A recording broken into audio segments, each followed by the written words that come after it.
International Ministries here at the headquarters in Bulawayo, and it's testimony time. We are in the season of resurrection and dominion anointing, and today we are joined by a lovely mother who's going to tell us her name and share testimony with us. Over to you, ma'am.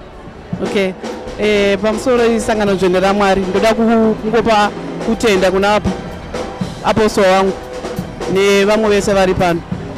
Ndonzi Mrs. Nyanete, testimony yangu yakamira yakadai so. Baba vakasora vachiita basa semazuva ese.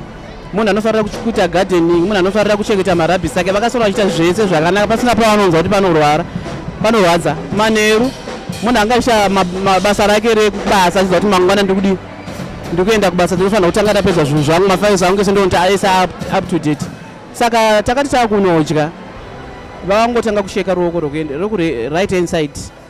Vasheka kudaro ndobva vatiti ndobva ndati ava baba ava vakagarika ndichitojoka nemwana wangu musikana firstborn. Ona dhedhe wako vakagarika iwe vanotodya zvavo sadza vakarara. Bhozi vanga vakagara ndobva vadhonza table padhuze navo kudai. Vadhonza table padhuze navo chakanishamisa kuti ko munhu sei adhonza table abata sadza. Ndobva vatora cushion ndobva vanyatsokuisa musoro wako paside kudai ndobva vaisa paside nenhingiri necushion ndobva varara. Ndobva vatora makumbo avo ndobva vapeta kudai so. Kana takoima bai mimi ko chii chiri kuitika muri kundinzwa here? Ndobva varega kudaira ngati ndobva ndarohwa nehana pavakarega kudaira. Ndobva vatotanga kusheka mwiri kunge munhu yarohwa kunge munhu yarohwa nemagetsi, but vaisheka kubva kumusoro kana zvichosvika apa pahafu. Mwana wacho ndobva amhanya ende akabva ndatadza kana kusimuka. Mwana akamhanya ndobva asvika akabata dhedhe wake, akabata dhedhe ndobva avararisa zvakanaka vasina kutarisa mudenga. Vanga vasingachatauri, vasingachanzwi, vasingaoni, vangova chinhu vokuti vaingotowega amheno. Indandoti pamwepi munhu atofa because vadiki vanga vakuchema manje. Ndokubva ndati ndoita sei panobva ndatanga kunamata. Ndakambozvishingisa ndakanamata ndiri kumberi kumusoro kwavo ndakabata musoro ndanama ndikanzwa hana yangu iri kudi kurova ndakudedera. Ndati kune mwana mhanya kuna segroup leader wangu maina Obama pandi havana mbotora time vakabva vauya after 5 minutes vakabva vauya ndobva tatanamata vanamata kuda vakaona kuti zvinhu zviri panapa zvakadii zvakarema. Ndokubva vati regai ndibate apostle. Vabata apostle hatina mbotora time kuvabata. Vakabata apostle vatiti ipa foni mudzimai wacho. Ndakatadza kutaura navo apostle. Apostle vakati ko zvafamba sei? Baba vanga vachirwara ndikati vanga vasingarwari. Zvanzizosarai foni kuna mai Mapanda. Saka vanga vakungotaura mai Mapanda zvokuita vakati enda kumusoro kwavo bata musoro wavo vachinamata. Pavakapedza kunamata pangopedza apostle kunamata kuti amen. Vakasheka zviya zvokuti ndakati pamwe ndo my last kicks of a dying horse. Ndakati vakutofa. Vakagwina sterek. Ndobva vangoti vakuta kunge munhu uya akufemera kachana. Ndokubva vatanga kumuvhisa muviri. Vatanga kumuvhisa muviri kudaro vakatanga kumuvhisa maoko. Tanga kumuvhisa maoko makumbo vakatonyatsa kudhonza gumbo robhosi makumbo vanga kadai. Gumbo ravo rikatoridhonza kudai. Vakaridhonza kudai. Ndobva vati ndozvanzi naapostle vapei mvura inodziya mbichana. Kana mukangoona vakwanisa kumedza mvura iyoyo mobva makunudza kudaidza mota vaendese kuchipatara. Mwari vanoshamisa. Ndakamira kudai moza ndotomboshaya kuti dei pasina apostle, kadei tisina kutanga tafonera apo, kadei takatadza kubata apostle kutaura kudai dei ndisina murume dei vakashaya. But nokuda kuti takakwanisa kubata apostle tikakwanisa kutaura naapostle vakanamata vakadeclare upenyu mumuranda rume wangu. Zveshuwa ndakaona change. Mota yakazouya, mota yauya, takavataka tikaisa mumota vakati ndiri kupiswa. Vakavhura mawindo emota, vavhura mawindo emota vakabva vanyarara kuti tichisvika kuchipatara vakaiswa muwheelchair, vasingakwanisa kana kuita chinhu. Vaiswa pawheelchair vakanditi mai Nyaneti ndinokumbira uite zvaunokwanisa zvese kuti ndirarame chandokuda kuti ndirarame because handisati ndakuda kufanira kuchengeta chinhu.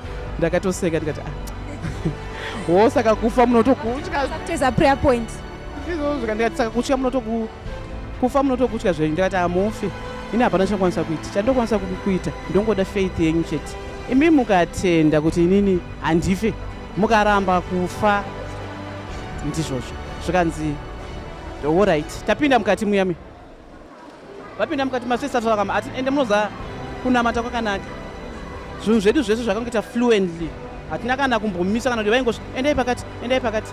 Tapinda pareception from reception takanzi endai straight kuna sister. Taenda kuna sister vasina kana treatment yavapiwa. Vakakwidzwa pamubhedha vasingagoni kukwira vega. Vakwira pamubhedha Mwari vanoshamisa. Vakwira pamubhedha ndo vakataka kuti kubvunza kuti ndiri kupi. ndikati muri kuchipatara zvandauya sei panapa ndobva sisi ati mabva kunyaradza netsoka muchimhanya imi masvika panapa netsoka muchimhanya ndobva zvatonzi ndauya nani pano ndobva ndataura vanhu vese vanga vadi vauya zvanzi ndanodedza vanhu vanoda kuvaona vese kuti ndigonyatsa kubvuma zveshuwa ndikati mofana kutovhuma bhozi muri kuchipatara Okay, saka mama maybe tichimboti tikadzoka kumashure mbichana mungatiudzawo kuti imi munogara kupi? Ndogara kuzotara Donington ndogara mukembe yemapurisa ndiri mudzimai womupurisa.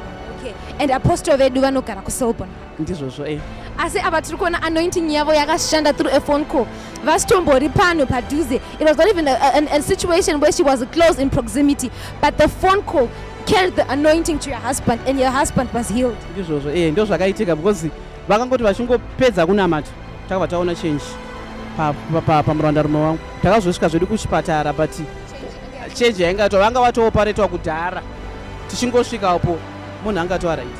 Family, what Mrs. Nyanete has just told us is that her husband fell ill. He had a sudden illness. He had spent the day as a fit person, ordinary, healthy, but during the evening he started shaking and he lost his sight. He lost sound, he lost his voice, and he couldn't say anything. He couldn't even move his legs or any body parts. But upon prayer by the apostle through a phone call, when she was in Selborne and her husband was in ZRP Donington police camp, that's when he was healed. Instantly, he started moving. He started stretching his arms. And when he was on his way to the hospital, he started talking once again. But he was a person who could no longer communicate with the other people. And at hospital, he was actually shocked as to how he had traveled from his homestead to the hospital. He didn't even know what was happening. So, Mama, with the theme of resurrection and anointing, of resurrection and dominion anointing, what words of encouragement would you want to give someone who is listening right now, maybe probably going through the same situation that you went through?